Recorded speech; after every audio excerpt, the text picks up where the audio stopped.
show with. Forward Jonathan Kuminga, he headlines a group of restricted free agents. As reported by Shams, the Warriors have been in contact with several teams, but have not received an offer to their liking on a sign-in trade here for the fifth-year swingman. And this is all very important because the Golden State Warriors, look at this, they're the only team this offseason that is yet to make a single move, a single acquisition for a player with NBA experience. So for the latest on Kuminga, we're joined by the duo who broke the news this morning. Of course, our senior insider, Shams Charania, is here. And for the very first time, we say hello to our new Warriors reporter, Anthony Slater. Anthony, welcome. We're really excited to have you here. Yeah, I'm pumped up. We're pumped up, and we kind of wish that we were maybe doing this over a drink in your backyard right now. But we're really excited to have you. Shams, I'm going to start with you. What is the latest with Kuminga and his contract negotiations here with Golden State? Malika, this is turning into a battle of control over the short and long-term future of Jonathan Kuminga as a Warrior or otherwise. I'm told the Warriors presented Jonathan Kuminga with a 2-year, $45 million offer that contained a team option in the second season, as well as him forfeiting a built-in no-trade clause as part of the deal. So far, Jonathan Kuminga has declined all of the Warriors' offers. He has said no, and the theme for the Warriors right now is Jonathan Kuminga appears to want to control his destiny moving forward with two routes here. One being the qualifying offer that we see right there. He's saying he could bet on himself all day. That has an October 1 deadline, 1 year, $7.9 million. And if his mindset is about continuing to get power over his future and controlling his future, that would allow him to have a no trade clause next season. It would also give him access to unrestricted free agency in the summer of 2026. The other route for Jonathan Kuminga is sign and trades. The Phoenix Suns and Sacramento Kings have both had interest in him, have given him offers up to about 4 years, $90 million, have given him a player option as well, have also promised him a starting role, guaranteed minutes, and control over his future with that player option. But clearly, the Warriors, as of right now, have shunned all sign and trade offers. So right now, what we see is a stalemate between both sides, is both sides at a crossroads for a player that clearly believes that he has not been given the full amount of opportunity in Golden State. Clearly, he has a high level of self-belief right now. Yeah, I mean, that we saw that in that social media post. There's a lot of options here is what I'm hearing that's on the table for Jonathan Kuminga. So, Anthony, you've been around this team throughout Kuminga's entire tenure, his entire time with this roster. Do the Warriors, because I hear confidence coming from Kuminga, do the Warriors feel confident that they will eventually reach a deal here? Yeah, for sure. They've been pretty firm in the last few days saying, there's a reason why it's called restricted free agency and not unrestricted free agency. They kind of, hold the leverage on his future, and their preferred path clearly is the offer they put on the table. It's short term, it's tradable. That's how they've pitched it to Kuminga even, because it's something they could maybe trade in January at full value. But they say regardless, their stance is that as of right now, they're shutting down sign and trade talks. They found nothing appealing there.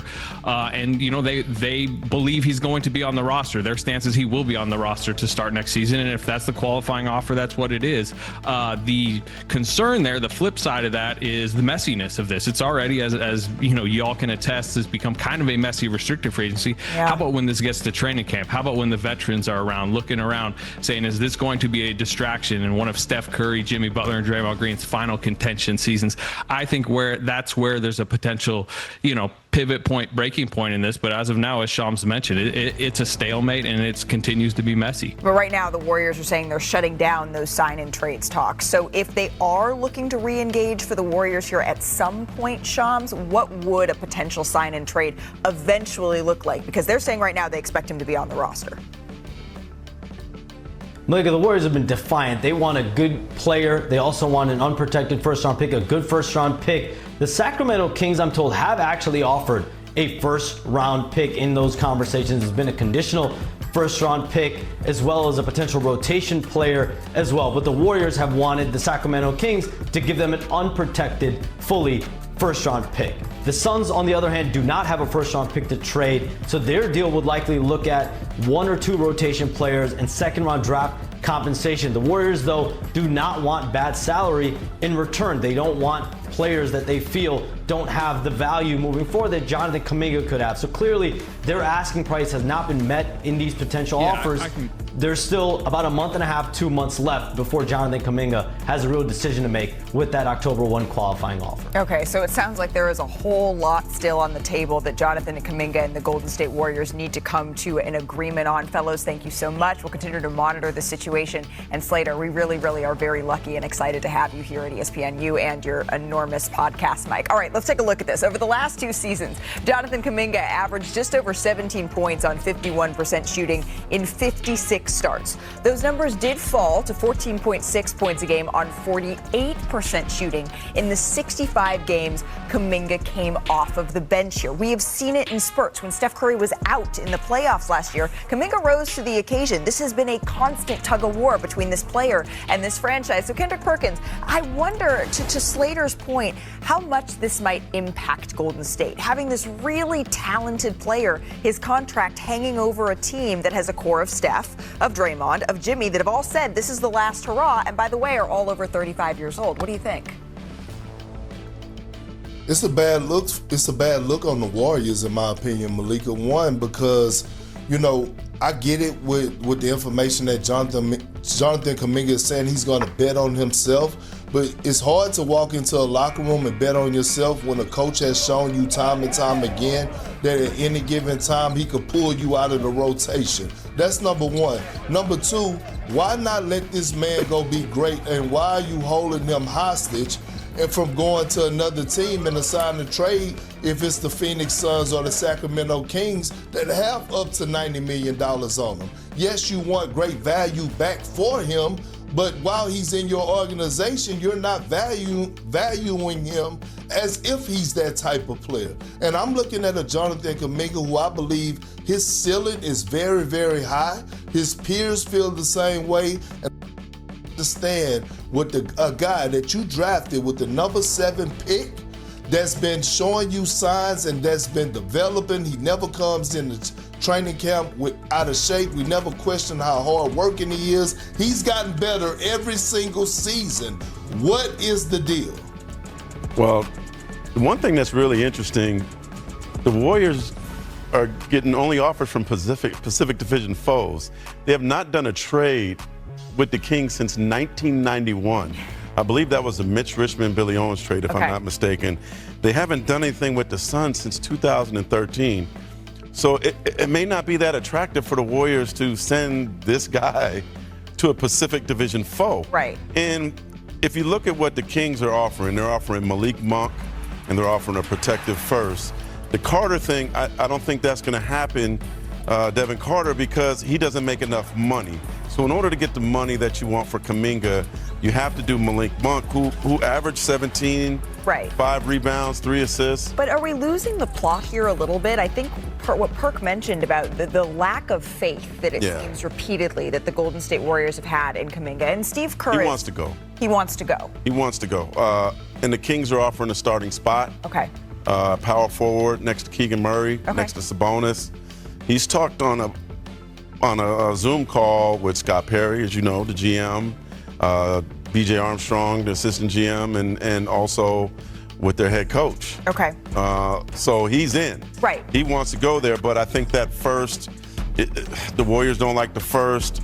And then the Suns, I heard they're like offering Royce O'Neal in 4 seconds and Nick Richards. That's just not pretty enough. You are around this team as much as anybody, and you know how deeply sourced Anthony Slater is around Golden State, one of the very, very best. He's saying that the talks right now, they have stalled. And so realistically right now, we are looking at a team that has 9 players, 9 players on their active roster. Well, and I saw Gary Payton II 2 days ago. Yep.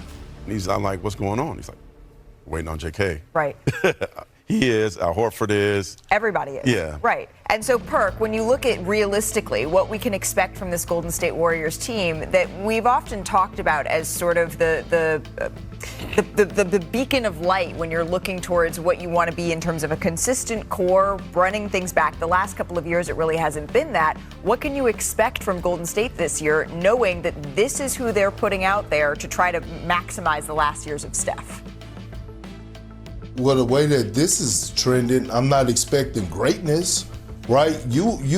They traded for Jimmy Butler at the trade deadline to come in and give Steph Curry life. He did that. Now you want to go into training camp not only healthy, but having those guys be able to get the reps on the floor, but you want to go into training camp with no distractions. Right. You want to go into training camp with the hopes of building team chemistry. Think about the Warriors and where they've been over the last 2 to 3 years, right? It's been the Klay Thompson drama, the beef with the organization. Can Steph finally come into the season without drama, where it's solely focused on basketball in that locker room? If they don't address this Jonathan Kuminga situation, then again, they're going to be entering another season with one of the greatest players to ever play the game of basketball with not that much time left, with drama, instead of focusing on basketball and hitting the ground running. And I think the Warriors have proven over the last couple of years that it's been really, the two timeline thing has been really hard for them to master. They haven't quite found a way to bring along young talent in a way that is fair and also reflective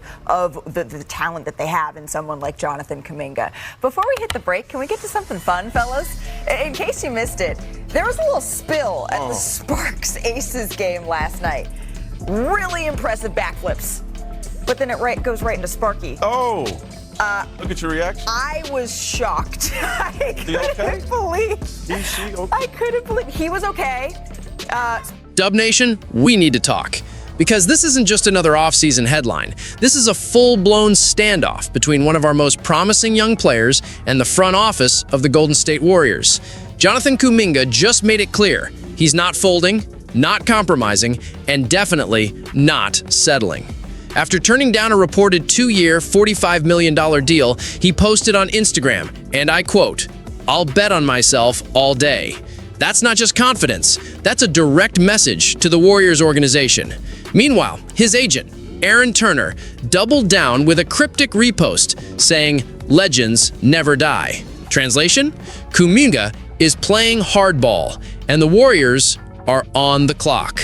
This is Warriors Nation News, and today we're diving headfirst into the tension building behind the scenes. We're not just reporting the facts, we're unpacking the motives, the risks, and what it all means for the future of the franchise. This is about loyalty, this is about leverage, and most of all, it's about whether Golden State is willing to commit to the player they helped develop from raw athlete to rising star. Warriors fans, we need your voice now more than ever. Do you believe Kuminga is worth $30 million a year? Should the Warriors fight to keep him, or finally pull the trigger on a sign and trade? Sound off in the comments, because the front office isn't the only one watching. Let's get into it. First things first, let's talk about that offer. According to multiple reports, including from The Athletic and Shams Charania, the Golden State Warriors recently offered Jonathan Kuminga a 2-year, $45 million deal. That's an average of $22.5 million per season, a respectable figure, especially for a 22-year-old who still has a lot to prove. But Kuminga said no. Why? Because to him, and clearly to his camp, that number wasn't enough. Not just financially, but in terms of recognition and commitment. Turning down $45 million isn't about greed. It's about sending a message. I know what I'm worth, and I'm not settling for less. Let's not forget, Kuminga was a bright spot in an otherwise rocky Warriors season. There were stretches, especially in January, when he looked like the second best player on the team behind Steph Curry. He averaged over 20 points per game during a crucial run, showing off improved footwork, expanded shot creation, and a willingness to attack the basket without hesitation. He's young, he's athletic, and he has something this team desperately needs: energy. That kind of potential doesn't come cheap in today's NBA, and Kuminga knows it.